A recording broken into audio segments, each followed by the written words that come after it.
بله تماشاوان جای روش عراقی به وی آوایی بردام صدر توی تندیده بردام آریین چارچوبه‌ای که لولاتین کن داوید گرن ایران لسر خطه دناف خدا جوینان دکن ایتر به هر هل کفتنه که به گلک میزان لهفدو خورد کن دی بیجی جبات اول کاریه گلک جوین انجام داده لیدر انجام نید کنکریتی نینه روش خرابتره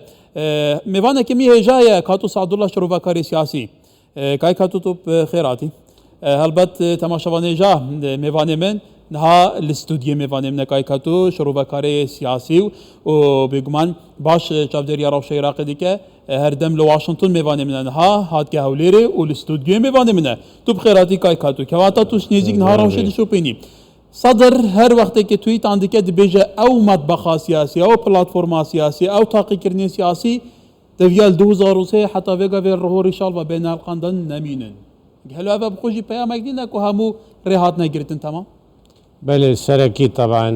به خوشحالم افرو که از دفتر استودیو الهبليري و از هاتیما کردستانه و صلاف بو حمی بینر تجی بو یت نوکه تماشد کن طبيعي مخابن يعني يبا شيء مانجا دهورة كار وكيام زانين عراق روج بو روجه بو براو خرابتر تشتن واگر بيراتا بيت من قلق جورج برنامج سكايب دا من قوتي كو هندي كو حكومتا عراقي زيترين وقت نئتا دروس كرن دا عراق براو آلوزيا و خرابتر دي بتن افروكا براستي يعني اس حسابتكم خلاص درجة حمي قرتن صدري توابي يعني دانو صاندن حمي القل تشبيجمتا افت سياسية دي الاطار تنسيقي واحزاب دي درجة قرتل وانا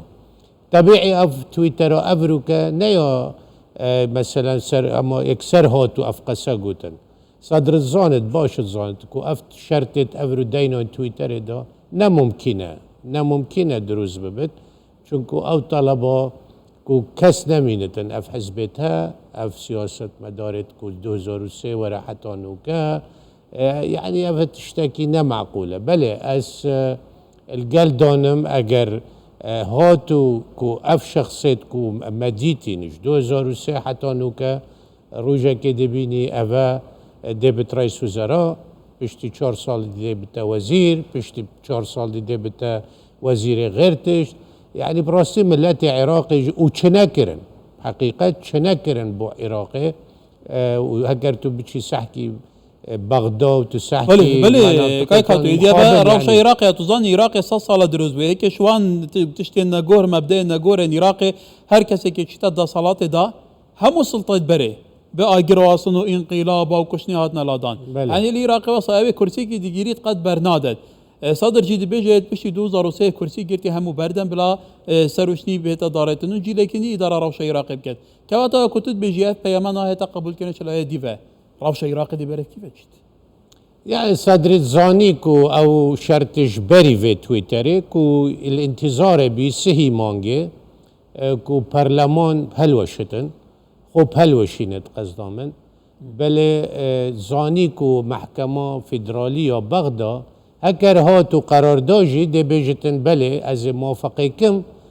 مقبولة بله بشرطك دي في شرط الدستوري واوجي كو مقتدى الصدر قبول نتكر اجبر هندي ابرو كمقتدى الصدر كو قاشت قناعته كو محكمة اتحادية فيدرالية البغدا وناكتن كو بهلوش ديف اواويد فيتن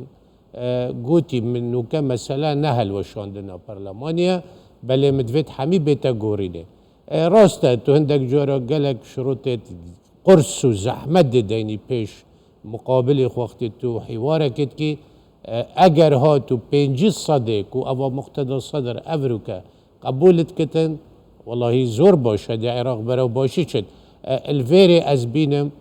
دوكس يعني العراقي دو كو افريكا امريكا ولاتت بيانيجي شاورينا كو حلكي بيخنا في آلوزيا سياسي او جي مقتدى صدر و سروك بارزانية اگر هاتو اوانا يعني براستي سروك بارزاني نو كأزد بينم دوروي دي قلق زور بتن كو في مشكلة حتى آليين عراقي جيك كاي كاتو بحثين ديك البيرو لي سروك بارزاني توزاني جي 2010 جيك نوا كو في غافي بس هناك كو في غافي روش عراقي تون بو دجوار بوار بدس پیش خریا سروی بارزانی حکومت مالکی لهولیر هاتا پیکینا لی تدید حکومتی چکر پابندی ریکفنا پیکینا حکومتی جنابویه لدوی چارچوبی ده هر اکرم بحث رو لسروی بارزانی کن و جوینا پارتی ویکتی لسر مجارا کرد به اجندای که هفش بچنا بغداد کواتا کرد چاوا سر دریه دیگر ویراوش بکن آخر براستی يعني بحقيقة يعني يا جاري كو يا يكيتيه كري ومصر بين سر رأي خوكو برهم صالح بمينت اوانج جلك وكيان بيج مشهد سياسي زور آلوستر كر يعني اگر هاتو نوكجي اگر قوتي برهم صالح نابينت ناچه بد بمينت چكو نا مقتدى صدر قبولت كت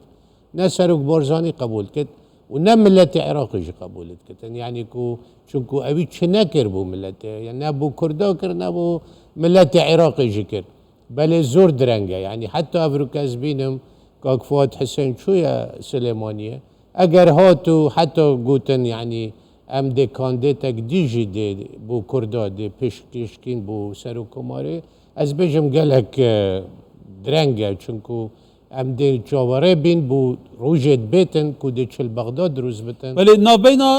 طبعا دو بیروکان سی وی مهک و یک دو روشمانه دادگاه فدرالی مجبر هنده مقتدى الصدري حفتي ودو ساعات دون شكو كرتو حساب كيش افروكا توقيتا حتى بله يا محكمة دهمان دبدا اكر دادگاه فدرالی بریار دا پارلمان بیت هلوشاندن بدینا تا دهت هلوشاندن هل بجارتن بر وقت ده نکرن یان ده پروسس کو نخير قبول ناكد شكو اكر مقتدى الصدر زاني بود محكمة فدرالي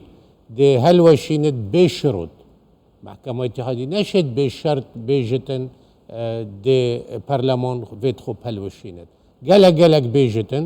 دي بيجتن بلي از موافقه كم كو خوب هلوشينت بس ديف شرطت كو دستور شد بيجت دستور بيجت فيت حكومت بيتا تشكيل كرنه وباشي كت برلمان دا دانستاندن بكن ماوي سالك أفا في قبيلنا كتن مقتدى الصدر ولی حکایت تو فهمي حالته دا يعني آلوزة زانی آلین دنیا عراق جی کن چارچوبه ها بندیه و جی آلین بباندورن جماوروان هیا جادوان هیا دامان دام دو کو دنگین دزه پیکری نوری مالکی در باز دبون وان هزاخوا هیا درون هنه ارتش هیا چکدار هنه که واتا گله و دی دستاوستان بن لهم بر ابا صدر تیتا کرن ارتش که بخواسته من سركية قوتتك وفنا ممكنة مش دي ناتا دقيقة توي حدي كو جاد جي لها آخر أفريكا بوتابراستي بيجم يعني أمريكا يعني من عندك بيواندي كرنجال برادرت خو قوتي أم زور ناراحتين يعني براستي وضع عراقي زور يعني مترسيل دفون هاي كو نجه التوي يعني أو حالته تقوتي كول إيكو دبدن اگر هاتو الإيكودو دون طبيعي أوانا ميليشيات تين لا مقتدى الصدري جي ميليشيات تين سراء السلام حمية هي چكي هي قوتي هي باره هي اگر هاتو الإيكودو دون يعني باوركا ايدينا امريكا ونشد دولة دشيتن بكفتن وكي لبنان كاتو امريكا برپرسا يكي مكو عراق جيتا في راوشي پشتی 2003 نکاری عراق باوی که سیستماتیک اوا بکرد چاودری راوشا عراق بکرد و کو زور چاودر بجن عراق سرسینی که آلتونی آزری تسلیم ایران کرد ایروجی برپسه که بره وزارت درو امریکا بروزنامه که امریکی بحثا به پرسه کریه که اتتونا بین امریکا جی خطا بله خطا باره و گناه باره و قالك يعني خلاتيه كريت در حق عراقي ودر حق كردستان جدا يعني ما 2018 ديد كو امريكا تشاور راوستا وقت كركيكي او ايديو كركيكي درزبي مشكلة امريكا هر او شخصية نوكا كو مسؤول حمي في ملف عراقي وملف كو دستوي دانا هر او شخصة بي او هنجي سرپرشتي كري وقت كركيك او دي كري دو كري في جولفيري كاك هكار ازبوتا اكتشته بجم امريكا خطاباره بس بجاره که بسیاره کش برادره که کرد بگو تاری باشه این بوچی وان شخصا ده دعمه که مثلا مالکی و اینات و دو جارا پیشگیری گرد و عبادی اینات و پیشگیری های گرد و کاظم اینات و این زان فاشده گو ده کابینه بوم ایکه ام که بینین ده اوج ولیتن اوج راسته وجا مثلا خطا نبس حمیه و خطاش میجی يعني خطاش وان سياسة مدارت عراق نجي بله اسنابشم امریکا نگونه باری بله کاتو گلیچ پاس برس کاتو سعدالله شروع کار سیاسی نهال استودیو دیگه الموی زور سپاس